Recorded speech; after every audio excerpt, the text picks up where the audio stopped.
Yes mukasi akantu olekedde kyatweseewo olwaleero tugenda kwolekera pulogulaamu weewuunyisa omwagalwa wawo oba surprise your loved one ng'ekutuusibwako n'abagereka w'omukwano opushifa nakawombe njagala weekaaji. Hello, Africans living in the diaspora, the UK, USA, Canada, Europe, or any country across the globe. You're doing more than 2 jobs, working long hours, holidays and weekends. Introducing to you a legit online business that is going to give you peace of mind, freedom, convenience, while you still earn at the comfort of your home, workplace, anytime, anywhere. This requires no experience or expertise, but only with the help of our mentors and coaches, you are guaranteed 100% success and guidance on how to go about it. For more information about this exciting opportunity, please visit www.veronam.com. WhatsApp or call +1 331 304 5595. Legit online business. Opushifa nakawombe. Okay, abalungi abanda bandi wano ndi so happy, ndi excited. Ngenda surprisinga baby wange, omulungi wange, daughter wange ayitibwa Shadidah Alma Nakasi. Oh my god, ndigenda wano kumusurprisinga Bulenga sumbwe. Bwendi mgenda okubanga mwewuunyisa omwagalwa wange banange mwagala nnyo baby wange. Baby wange ono mami we ayitibwa Hadde, omugalanda Hadde nze bwe mweyitira ate nga wa team Hope Shifa.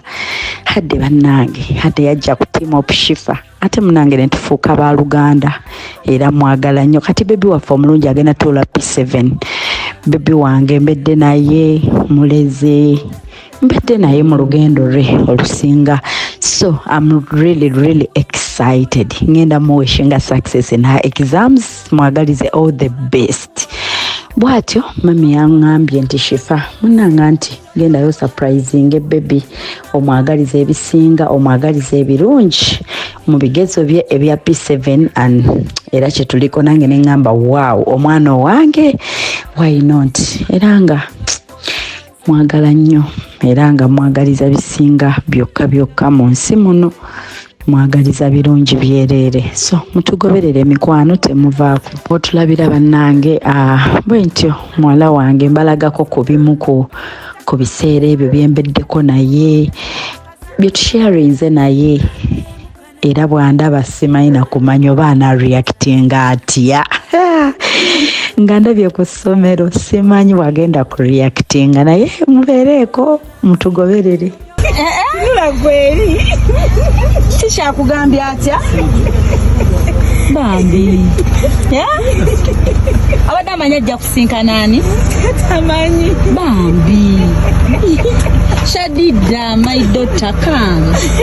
Aita manyi gwajja kusanga. Shadidah, how are you? I'm fine. Ngereza ne omuntu amusira ku mimwa buli lunaku. Bannange osiba yogera kunze.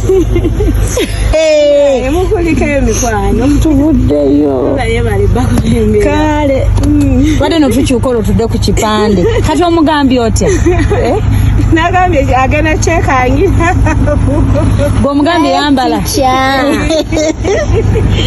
Omugambye yambala wali wajja. No the mind up to next week or the other week. Anti obudde bwange buzibu nnyo kati ngenza otunula mu schedule nga wiiki yonna siriiwo. Okay. Baby.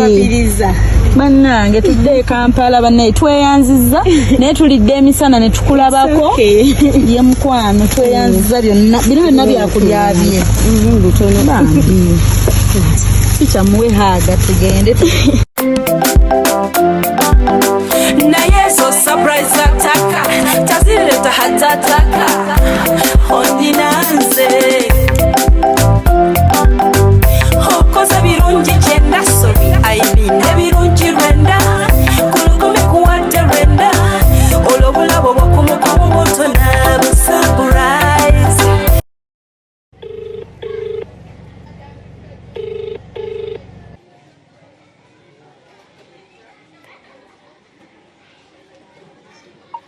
Jebaleko se. Kale. Teacher Nicholas taliwo. Teacher Nicholas yakafuluma mu kati. And he's not picking. He's not picking. Mm. Let me call him. Okay. I've been wondering who are those ones. We have a surprise for Shadidah. I understood. The P7 class. I'd just forgotten it was out of my head. Okay. Let me get him. No, wait. To get who? Nicholas. Okay. But the student, you wait. It's fine. And So they are still in class. Papers. They're in papers. They are writing papers today. They write 4 papers. 4 papers. So were they started a long time ago, but they are still. They are just going to enter. They're just going to enter. Yeah. So we have. So You we. have like a, We have to first wait for them to do a paper, or we do it. because they will do up 6. Oh, so beyond. no, we don't take long time. Okay. Let me talk to the class teacher first. Okay. Hello? Jeba liko sebo. Kale nyawo najabale. Kale ono teacher Nicholas. Enyawo. Mami Shadidah yampadde namba yo. Ono shifa tubadde tuli ku ssomero. Okay. Mudakiika ndowooza ntono tawo n'aba nange mbatuuseeko awo. Mudakiika ntulinze gwe tutandike. Okay, 5 minutes from now. Kale sebo. Jeba liko sebo. Kale sebo. Kale sebo naffe okusanga. Kati tubadde tutandikiddewa. But what I know, they had just entered an examination. They have entered? They had just entered actually. Ate mbadde mayi bali mu lunch. Prior to the time you came in, P7 program tebeera na bano. Mbadde manyi. Fine, bali bafuna lunch a little bit earlier. Kati right now bali mu exam. They babeera bavaemu. Gye tuddanga wala gye tugenda olindira. Nange. Let me first find out. Okay.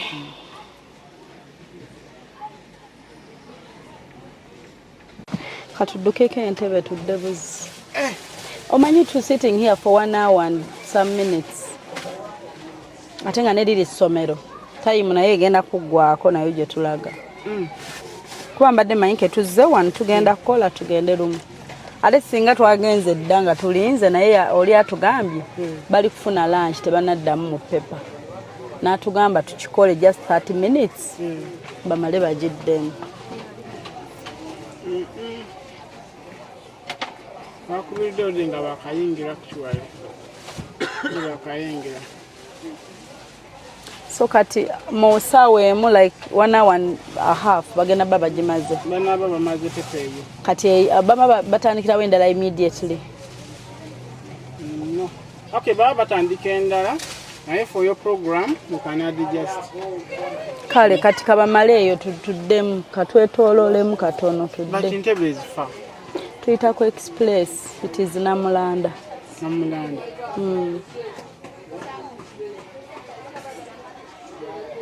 Kuba bwe tutuula wano tulinda ate ne bali nabo balina programs. Amala okwogerako ne basomesa wano. Kale. Mbadde ebikopo batisha aba 8 aba Shadidah. Mulimu bu travel mag. Bwabwe si bu travel mag bwaba teacher. Yes, Shadidah mulimu ebikopo ebirala ebifaanagana 2 ne bote ezifaanagana ebikopo 2 bisatu ekimu kya mukwano gwa Shadidah. Naye bawandiseeko amannya. Amanya kwegali. Kale tsoke kasa kuliko ebigambo ngenda soma bisome. Tewali buzibu. Kale. Kale. Okoza birungi kyenda sobi ayibinde birungi rwenda kulukumi kuwadde rwenda olw'obulabo bw'okumukomo bw'otona busurprise ekisooka wantegera okuva ku kagere ppaka gy'enkoma ky'okumwanono mbadyawo naleta olw'obugoye buntuuka omwanono naye wawo bugwaki bwate bupomera nze ezo surprise ataka tezireta hatataka wabula nnina siku bino byokola mwana wonnina byotunula byankuba wabula nnina siku bino byokola mwana wonnina byotunula byankuba wasoma wakenkuga nkutya nze ssebo wanjiga bwe baali basoma ku Shaka Zulu nga kwosoma nze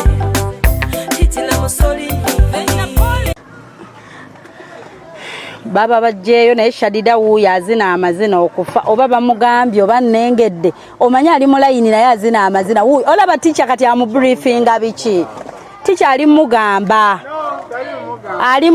lwaki era gwayogera naye naye sokola beddansi sokola bamazina ojja gwa you will fall down. How are you? Kati gweno nefasa nga sigiridde gwe wano alowooza nzigiridde yo wano nga sigiridde gwe Shadidah munange nyina omuzadde yantumye ku mwana tuze kola surprise. There is a parent who sent me here. Hey, nkusaasidde ngoza nzigiridde gwe Shadidah olabye abantu nyingi kwa madde simanyi nti osomera wano kumba osomera wano bannange I've not come for this one, but the way she's kwefasa me. We go this side. Bane, how are you? You're so smart. Ngabali wala tuchikola tia if they can come close. Let's go around here.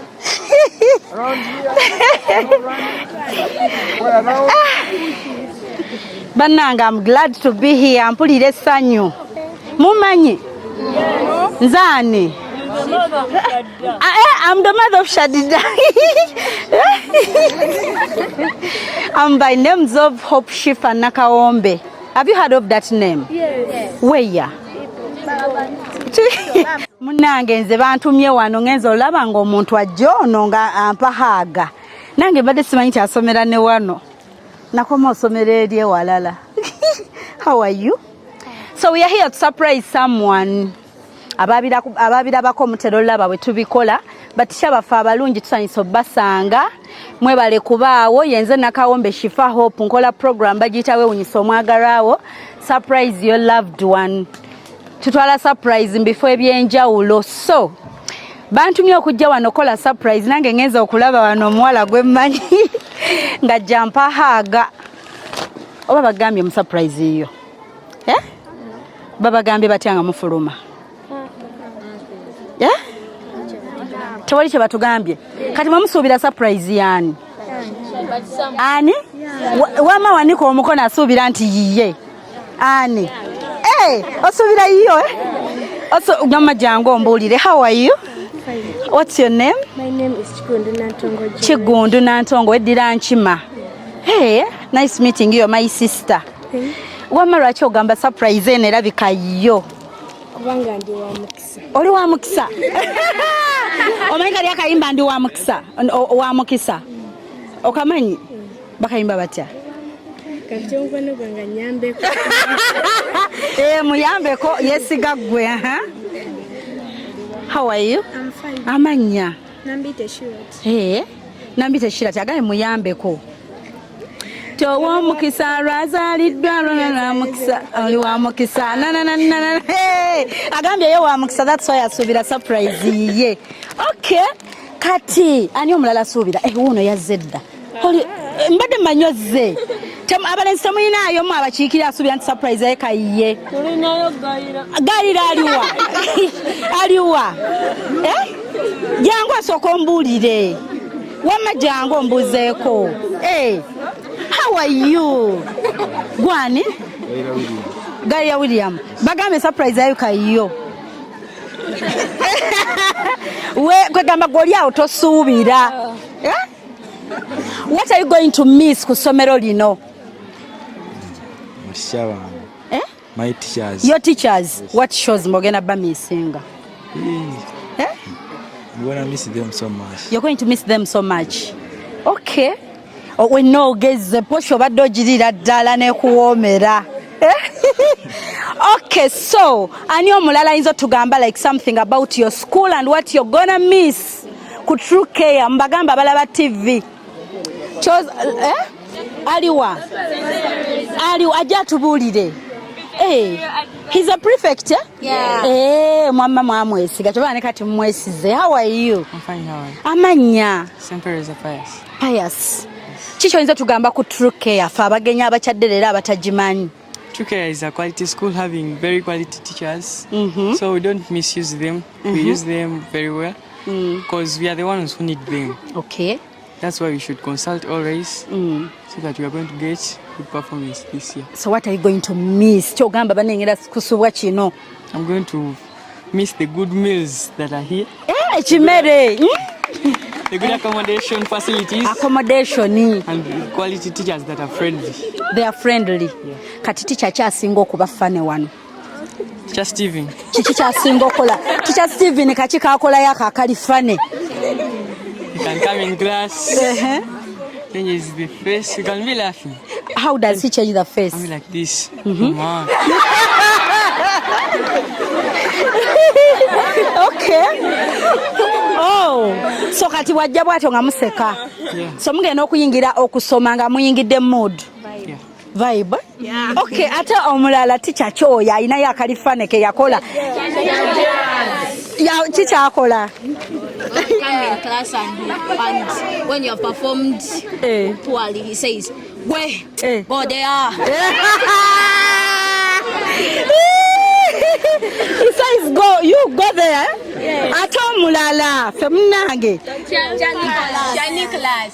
Jango tubulire ku teacher Nicholas with the quarter. With some you. Nicholas has interesting words like I have the guts, the mandate, the authority. He has the guts, the mandate, and the authority. The zeal. That's why I miss Nicholas so much. You're going to miss him. Yes. Amanyago. Babide Priscilla. Babide, what's the name of your mother? Prosi. Prosi. Omuwereza abo bakachi Prosi, mami. I love you so much, ma'am. Thank you very much. Ate mugambe muvaka, I'm going to be a good girl. I'm going to America in VAC. What? Yes. Hey! Ogenda mu America muvaka. Yeah. Mama zenyize mama njagala obere mukwano gwe nganja nya babera America. Okay. I'll talk to my mom. Okay. Ate alabika atulaba banji nya babereyo mu America abalaba program we nsomwagarawo. Yeah. Okay, ani omulala ina kyatugamba yotyo katugende mu surprise yaffe. Feel free. Owen aliwa. Aliwa Owen. Okay. HP. Banange nsanyisa omusango omukulembeze HP. How are you, HP? Fine. Amanya. We are Michael Owen. Okay, Michael Owen. So what do you want to tell us about your school? What I want to tell you about my school is that my school is good. It has very good teachers. Okay. Very good environment. Okay. Teachers are always smart. So if you're there and you have your child, bring to True Care Junior School. Okay. Yes. All right, kati mu baana ani gogendo missing oyo abadde asinga effujjo. Abadde asinga effujjo nga yasumbuwa banne. Brian. Brian. What's so fun about him? Kwagamba birowoozaako noseka. You take us through briefly. Biki ebyo ebiri fane ku ye? He always comes in class. Like he has not put on a shirt. The shirt is always here. Balance. Yeah. Nasoka bouncing. Yeah. Tulage mu watambula.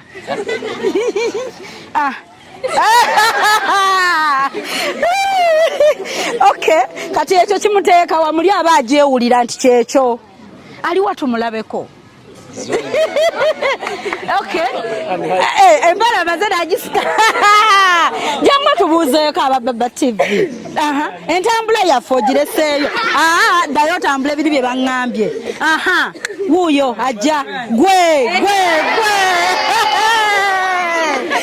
How are you, Brian? Oli bulungi? Kiki osinza okwagala ku ssomero lino? It has good environment, good teachers. They teach very well. Okay.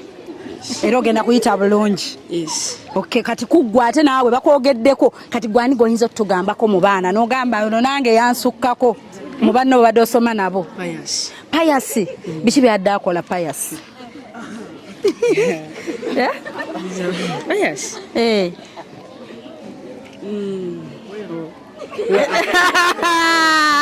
Wave is a chat.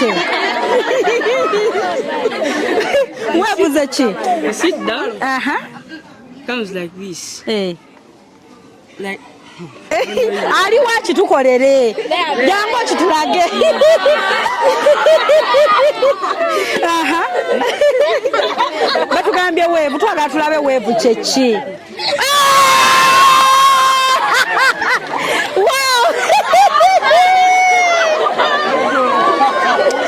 Singing. Yes. Even dancing. Yes. Shadidah. Obado oyimba. Jango tuyimbireyo akayimba. Kati utuyoke tumanya ani gwe tuletedde surprise. Bagambe bakuyimbira akayimba koyagala. Listen for me. Chekecha. Chekecha. 1 2 3 go. Tell me.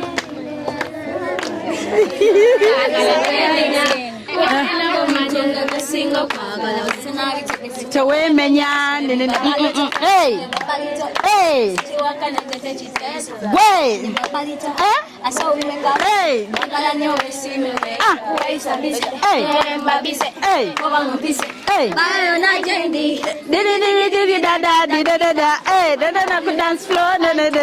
Hey. Okay, twakubireko mu ngalo. Kyesinza okwagala ku ssomero lino nze kisookera ddala omwana okubeera mukwano gwange. Nze sagala buuza mwana kibuuzo n'atunula wansi, and that is a very bad character. Ffenna okola bye tukola oba okola ku ma TV, we've always been sharp. Omuntu okubeera sharp ojja tuuka ne mu kifo wotasuubira kutuuka because oli sharp. Okitegeera oli ajjenga yabisoma naye nga gwe tewabisoma bagamba katugende ne payasi kubanga payasi alumba front avaayo. So that is one character ebimu ku interviews bw'oba olumbalumba ebakubuuza ekibuuzo you answer totya kubeera wrong. Whenever bw'obeera wrong bajja ku correctinga. Okitegedde? So twagala okwebaza abateacher baffe abatukuumye. Abamu bamami bali Uganda tebaliwo, but our teachers have always been there, right? And never forget them. Mbalinze okunkubira essimu mungambe shifa twagala ogendo surprise ya teacher baffe ku ssomero. Temukuba essimu. Anti mugenda beera bakabi, mugenda kola sente, mubeere so successful, nkibalabamu mwenna. Ate mwenna muli sharp, you clap for yourselves. Yes, mumwe mulimu ba doctor, ba engineer, ba TV presenters, abantu abagenda okubeera n'abamaanyi ddala yemmwe mumwe. So always love yourselves, mweyagale, mwekiririzeemu byonna gye mulaga mu nsi kubanga ensi egenda tandika butandisi testopinga kati olugendo lwemugenda okukwata olupya lugenda kutandika lupya. So byokola bye bigendo determininga kyogenda okuba, temwerabira mpisa buli woolaga ne bosome bitabe byenkana bityanga toyina discipline bikulema mukitegedde. So tuzokola surprise ya Shadidah. Naye ani gwosuubire yatutumye kukolera surprise? Mommy and daddy. Mommy and daddy. Lwaki? Because they love me so much. Yogera nnyo. Nze sikuwulira ama muwulira? Come wano oyogere nnyo. Because they love me so much and they say that they will do everything possible in order to make me happy. So are you happy? Yes, I'm very happy. Okay, this is your gift. Thank you. From your mommy.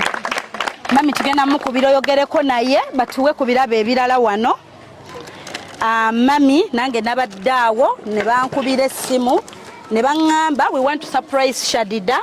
Ne twagala tumusurprising nga ne banne kwebali nga bali kubanga babadde babeera naye ebbanga ddene ne baticha be. Okitegedde? So ebirabo batuwe ku birabo biri ebirala. So this is yours. Ogenda londa yakikusomera. Kubanga muno mulimu ba presenter kati njagala nfune wano gwe ngenda okukola naye aliwa ajje tukole Ahmed. Ahmed tugenda soma ebirabo bino Ahmed naye ng'oyogera nnyo. No najja soma ekirala. It's okay kati you go with nekino. To Alma, Shadidah, Nakasi, success wishes for you. You're special and well determined to achieve your dream. Let nothing shake your confidence and and matter your knowledge. We wish you all the best. On matter your knowledge. Wish you all the best. We wish you all the best in your 2023 P7 exams with love from Daddy. Chimukwase. That is from Dad. Thank you. So Mulala, okay. Gwani? Gwani baby Amaza. What's your name? Enze Makangarani Misha. Okay, thank you. High five. High five. Thank you so much. Okay, Gwani. Kalunj Ahmed. Ahmed. Yes. Okay. We continue. I read. Yes. My prince, you are such start from here. Special wishes. Special success wishes. Special success wishes, Muhammad Mpima Balafu. Oh, kino soke kidde wano. Katugende ku bino, kankuwemu ekirala. Hello, Africans living in the diaspora, the UK, USA, Canada, Europe, or any country across the globe. You're doing more than 2 jobs, working long hours, holidays and weekends. Introducing to you a legit online business that is going to give you peace of mind, freedom, convenience, while you still earn at the comfort of your home, workplace, anytime, anywhere. This requires no experience or expertise, but only with the help of our mentors and coaches, you are guaranteed 100% success and guidance on how to go about it. For more information about this exciting opportunity, please visit www.veronam.com. WhatsApp or call +1 331 304 5595. Legit online business. You read this. Nkoye Emmanuel. Mr. Nkoye Emmanuel. Your heart. Or your teacher waffe. Yes, a gift office. Okay, you read the message. We're gonna chimutwalira. Your heart is slightly bigger than the average human heart, but that's because you are a teacher. From Alma, Shadidah, Nakasi. So on behalf of her mom, I'm what the teacher wekirabo Mr. Nkoye Emmanuel. Nga tumwebaza. Okay, kajje naye kwata wano tugenda musomera obubaka bwe nga bwajja. So tukwate ekirala ani omulala? Okay, you come. Ngoyogera nnyo. Mr. Bal Metron, who is your best friend? Sash. Mwe muyita akwate ebirabo. Metron. Your best friend aliwa. Okay. What's your name? My name is Nakasi Lorin. Nakasi Lorin. Okay. Tusomere ekirabo ekyo. Mr. Balui Pius. Everyone who remembers his own education remembers teachers. Not methods and techniques. A teacher is the heart of the education system. From Alma, Nakasi, Shadidah. Mr. Ani? Mr. Balui Pius. Muyite. Muyite mukimukwase. Shadidah kwasayo ekirabo kya teacher wo. Omwebaze. Yes. Mwebaze yongerezako ebigambo byo mwebaze teacher. Thank you, teacher, for teaching me. You were my teacher of SST, and SST has always been my difficult subject. But because of you, I've made it easy. Thank you, teacher. May God bless you. Thank you. Thank you very much. You're welcome. Thank you. Nabaga surprise eno erimu abalala bangi. So mulala tusomera kino. Aliwa? Okay, you come. Gwengo jabuzi. Funa chokwata awe ekiddako. Okay. Your name? My name is Nakaya Sasha, the best friend of Nakasi, Alma, Shadidah. Okay, nice meeting you. Zendi mami we. Thank you. Okay. When I first, Mr. Kasami Gerard. Okay. When I first saw you, I just believed I'm with the right teacher. You have been good, and I ask God to reward you abundantly. From Alma, Nakasi, Shadidah. Teacher Mkwase. Aliwa? My name is Kawirigan Israel. Okay. So, Mr. Nambale Nicholas. Mr. Ani? Nambale Nicholas. Okay. A teacher is a campus that activates the magnets Louder. A teacher is a campus that activates the magnets of curiosity, knowledge, and wisdom in the pupils. I thank you for being a good teacher to me. May God bless you. Amina. So chikwase teacher wo mwebaze. So another one. Thank you, Teacher Nicholas, for teaching me English language. You have taught me accent and have perfected in it. May God bless you. Wow. Okay, thank you, teacher. Okay, jamwe chilala tusome. It's okay, go on.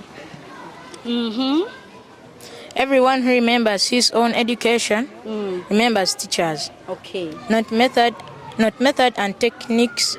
The teacher is the heart of the education system. From Alma, Shadidah, Nakasi. To who? To who? Mr. Masulubu Stephen. Mr. Stephen Masulubu. Engalo. Okay.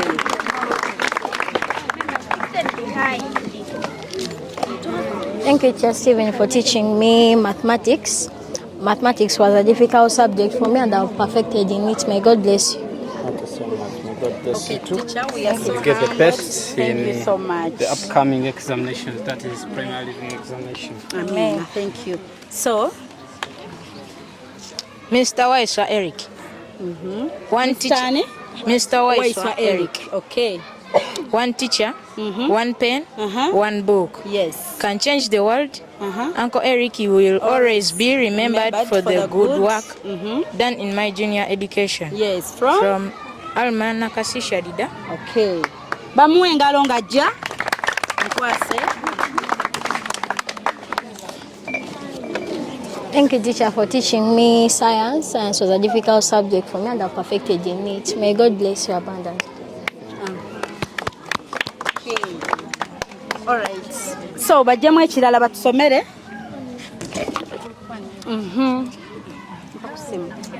Mr. Kira Afan. Ani? Mr. Kira Afan. It is the supreme art of the teacher to awake joy in creative expression and knowledge. It's from Alma, Shadidah, Nakasi. Okay. Engalo za teacher ngajja. Thank you, Teacher Fan, for teaching me English language. You taught me all the structures and I don't have difficulty in them. May Allah bless you abundantly. Thank you. So, tusomere ebirala mukwano. Aliwo yatusomedde? For Teacher Emma. For Teacher Emma, azze? Okay. Dear Shadidah, with hard work and confidence, along with God's blessings, your dreams will surely come true. May the sweetness of success brighten your face and open the doorway to a promising bright future. Okay. From Sister Shwabula. Thank you. I've seen the gift. May God bless you. All right. So Teacher Emma kajjoddemu musomere message ye gye mwamuteereddeko. Engalo za teacher. You read for him. Mr. Uncle Emmanuel, your heart is silently bigger than the average human heart, but that's because you are a teacher. From Alma, Shadidah, Nakasi. Thank you, teacher, for teaching me SST. Thank you, teacher. Okay, ekisigaddewo kiikiri? Ekisigaddewo nakyo tufune obubaka tugende kukiddako. Grandson? No. So this one is it's you, from your precious Jaja. No, it's Farida kwata kino. Okay. So, ne kino tukebere ekirimu.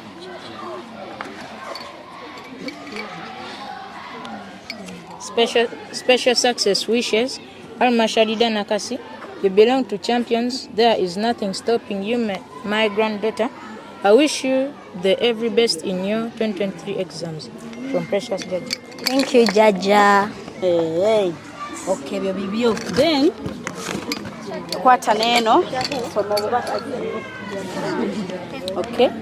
Shadidah from Tata Mpima. Okay. Thank you, Daddy. May God bless you. All right. So, Teacher Gerard. Okay, bamukubire engalo nga bwajja teacher. Okay. So, musomere message. Mr. Chisami Gerard, when I first saw you, I just believed I'm with the right teacher. You have been good too, and I ask God to reward you abundantly. thank you, teacher, for teaching me mathematics, and I've perfected in it. May God bless you abundantly. Engalo.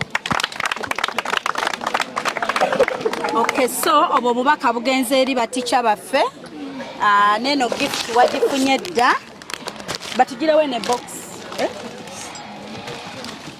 Damo calling wali. Okay, so katufune ekirabo okuva wa Mami Shifa. Okay, batuwe ekirabo ekyange kyendetedde Shadidah. Okay, this is from me. Best wishes, Alma, Shadidah, Nakasi from Mami Hope Shifa. Thank you, Mami. Era this is from me. Chikwato kisumulule. Metroni waliwa. Ufunye omula, it's okay. So sumulula alingo tunudde eri ku kamera. Wow. Thank you, Mommy. You're welcome. So much, you know? Success. Nainga sento jako kamu mpola. Soma ne message. Wishing you success in your exams. Kino kifaananyi kyo. Then wano mu mmera weerabako awo mpola. So I wish you all the best and I love you so much. Thank you, Mommy. Okay, so katufune message from her mom. Tutekemu akambemu sente za ddala. Waliwo agambye za ddala. Okay, katufune message from the mom. Hello. Hello mukwano. Mami tukuwulira, ogenda kwogerako nnyo kati tuli eri ggwe. Banange nsanyuse nnyo okubalaba mwenna mukwano Nshifa webale kutuuka. Abasomesa mbalamusiza mwenna. Babebi bange, bakandidate bange, Shadidah kukaaba tokikola. Nsanyuse banange nsaba Mukama atuwa obuwanguzi mbawishing success all of you. Mbagala nnyo babebi bange mubeere abaana abalungi mufeeyo okusoma tusobole okulaba nga tuleeta results ennungi ate era buli agenda okusoma obulungi Mami Shadidah is there for you agenda kumuwa ekirabo. Buli agenda otuleetera obuna bwenjagala n'aleeta obuna n'ekitundu ku kirabo taliiko. Okay. Buli omu agenda ekirabo nga kiri separate. Assalamu alaikum, Mami. Mbagala nnyo nkwagala nnyo maama. Walaikum salaam wa rahmatullah. Barakallahu fikum, Mama. Fikum barakallah. Oli musanyufu oba oli bulungi? Mama byonna ndi musanyufu ndi bulungi. Oli bulungi. Nkwebaza kwa kimu kyonkoledde okubeera mama omulungi okubeera mama encouraging okola ebintu ebirungi nsaba Mukama wojja akugize wakuba obulamu obulungi n'emikwano emirungi n'emirimu emirungi. Barakallahu fikum, Mama.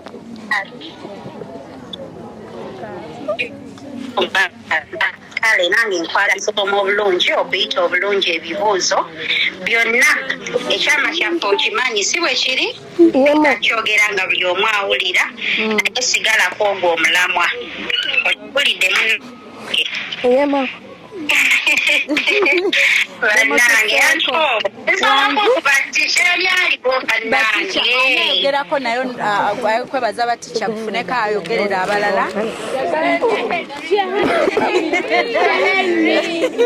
Okay.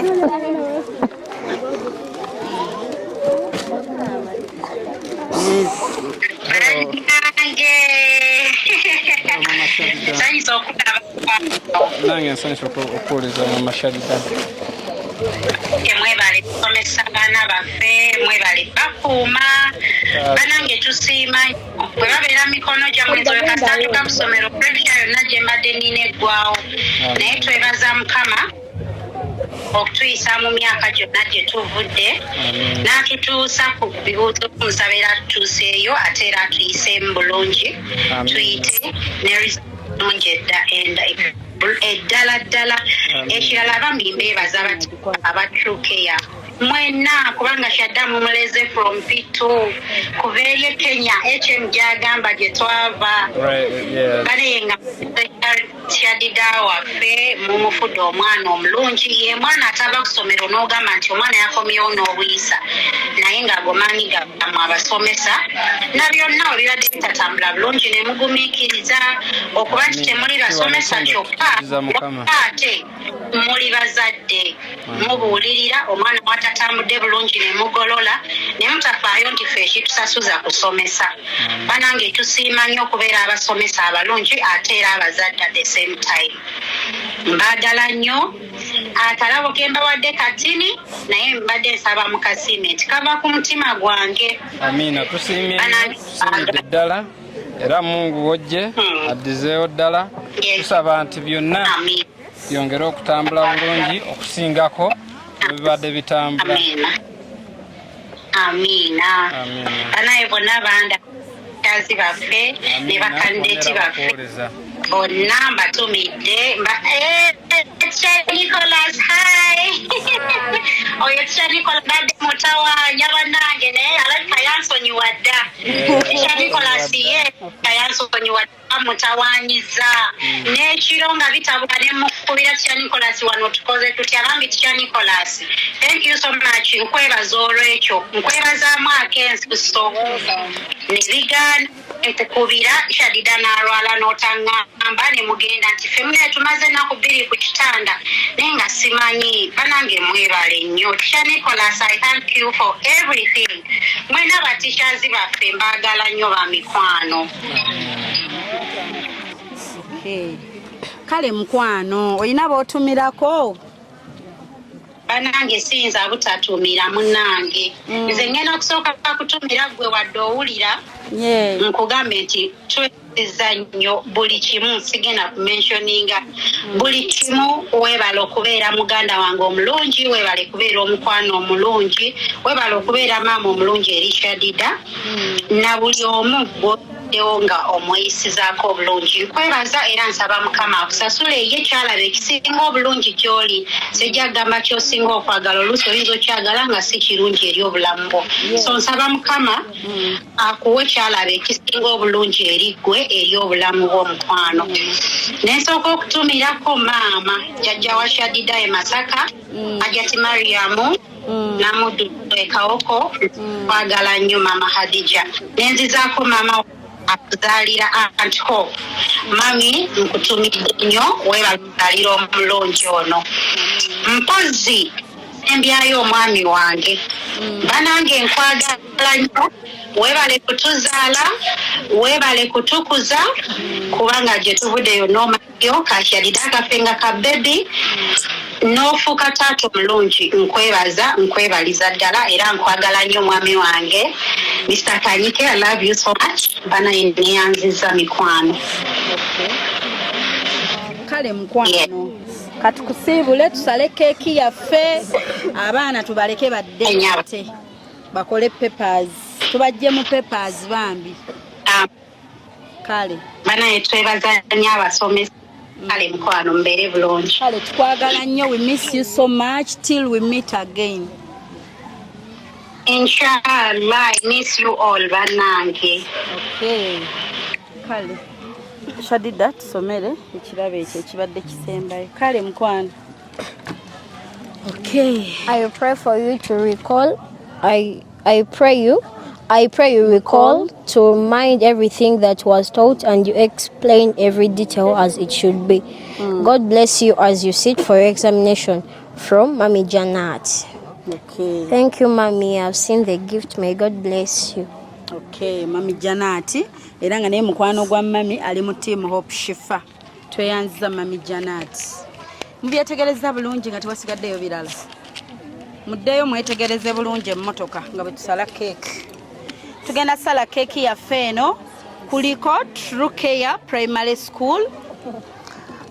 Tugenda gisala nga tucelebratinga abasomesa baffe n'abayizi baffe era nga tubasabira banange we need a strong prayer ani yeronda soke tusabe tetwasabye nga tutandika tufune prayer tuyoke tusale keeki yaffe eno. Okay. Kwataako tusabire. Members, humble yourself for the word of God. Come at tutuuseyo bulungi, like let's pray. Oh Lord Father Jesus Christ, thank you for this wonderful moment. Thank you for these gifts. Thank you for the gift of life, our parents, mothers, dads and teachers, and every person. Father, thank you. We have seen your presence coming around us. We have seen your merciful to us.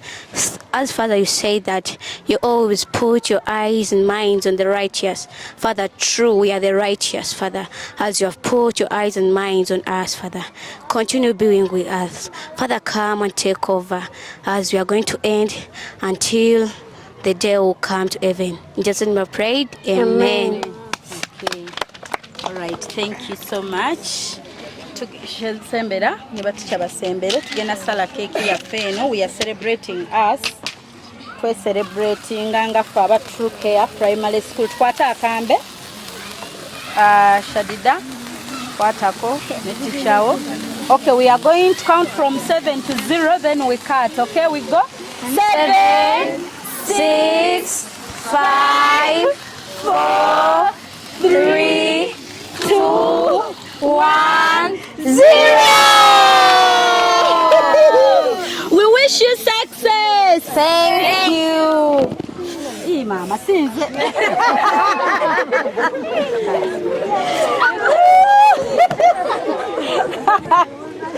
okay. Kati chiberi basomesa. Keke mugisavinge kati oba you want it after? After? Okay. Yes. All right, tweyanza kwate twaga akongera ku so mugena jikipinga you mugidie mungeri yamwe. All right, tweyanziza mikwano mulungi atulaba ku program yaffe Nsomagarawo surprise your loved one. Ku YouTube oteka mwe Nsomagarawo subscribe ngo berengo olaba show kubadde sumbwe. Nze nategedde nti so kisome ekyo nakyo nkimanyi wadde waliwo ekisigaddeyo. Brilliant success wishes. Princess Nakaya Sasha, put your best effort into the exam and God will surely crown you with success. My good wishes will always be with you. Good luck. From Mami Shadidah. From Mami Shadidah to Nakaya Sasha. Aliwa Nakaya Sasha. So that is her best friend. We wish you success. Thank you, Mami Shadidah. May God bless you. Okay. No, okay, thank you. You have something to say? May God bless you and reward you. Thank you very much. All right, you're welcome. So, lero tukoledde wano ku True Care wane Sumbwe. True Care Junior School. Sumbwe wetuli otuuka e Bulenga ku Mwenda. Nolaba ekipande awe kyawatoto kowetera. Botuuka ka roundabout awo mu junction noweta ekidde Sumbwe tuli wano kumpi nnyo. Lero wetukoledde surprise yaffe ennungi ate trust me abaana babadde bampisa balungi nnyo beeyogerako nze bana ekimpangula omwana eyeeyogerako. Noyita omwana P7 talina confidence yakweyogerako. So bana abaffe si bwe bali beeyogerako olumusongamu nti gundi abalina ekyokwogera. And that is so beautiful. Kizaamu amaanyi. Kiraga ssente z'abazadde we ziraga. So abaana bano tubaagaliza ekisinga tubawongayo mu maaso ga Mukama Katonda waffe. Abakulembere abanyige waluma tugoba ebirwadde ku lunaku olwo. Tugoba obutekkiririzaamu.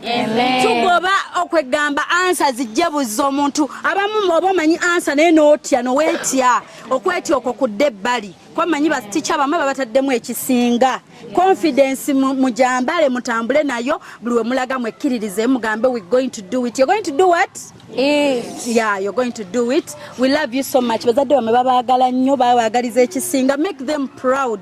Ne baticha bamwe making proud yonna gye mugenda ogenda. Tubaagala nnyo nsigadde ndina kawombe Shifa Hope YouTube tekamu Nsomagarawo surprise your loved one. But teacher, thank you so much. Thank you so much. Love you. Bye bye. Bye. Okay, katudduke. Shadidah, all the best. Thank you. Be a good girl. Kale. So surprise ataka tazileta hatataka ondinanze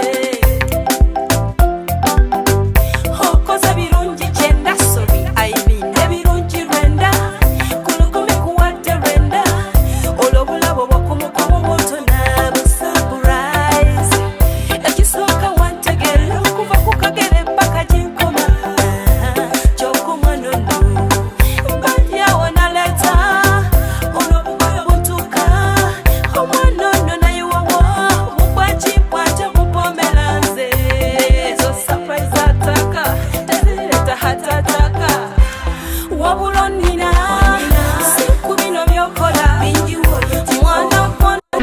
Pushifa na Kawombe. Tusinkane nate.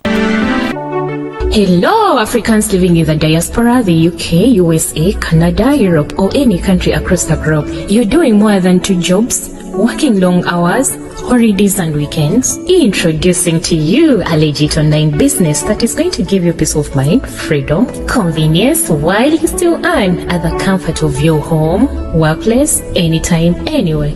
This requires no experience or expertise, but only with the help of our mentors and coaches, you are guaranteed 100% success and guidance on how to go about it. For more information about this exciting opportunity, please visit www.veronam.com. WhatsApp or call +1 331 304 5595. Legit online business.